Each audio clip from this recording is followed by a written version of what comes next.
大家好，今天我打这个是那个220直径那个混凝土的孔。首先呢，把这打孔位置先定好，然后我把这卡利许膨胀丝固定好，然后呢，我们把这个台钻给挂上。外面的螺丝先不要拧得太紧啊，因为我们还得调整好打孔的位置。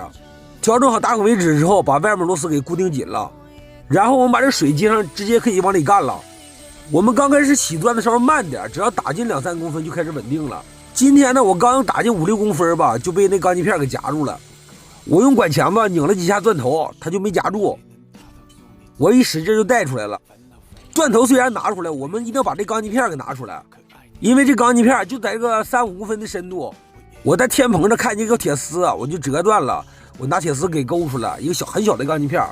我们遇到夹钻的时候，无非就3种原因：一种是打到钢筋片了，二是打到电线了，还有一种是干夹了。前2种打到钢筋片、打到电线还算好治的，因为它有间隙，反打锤几下就打出来。我们一定要避免因为水小或者没有水导致夹钻啊，干夹最不好整。我们把第一钻打够身之后啊，我们用电镐把这水钻芯砸断了。这个水钻芯挺好，没打到瞬筋，也没打什么，一下就拿出来了。我们把这个第一钻那个水钻芯拿出来之后，把这钻头再安装上，先把钻头放墙里，然后呢，我们再把这个机器跟加上杆给安装上。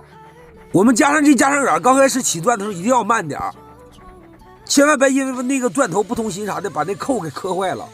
我打这个220直径的混凝土的孔啊，它这个外墙比较厚，因为它外墙还有一些干挂锂石。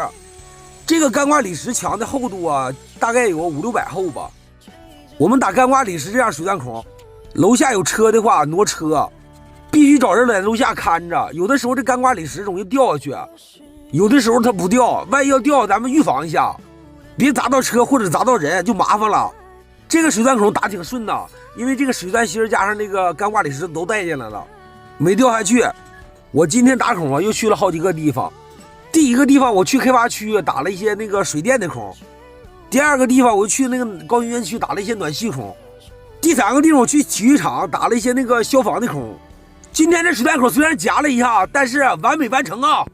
今天还有好几个地方没去上，明天先去那个老虎滩打那个油烟机孔，明天打孔继续啊！开干！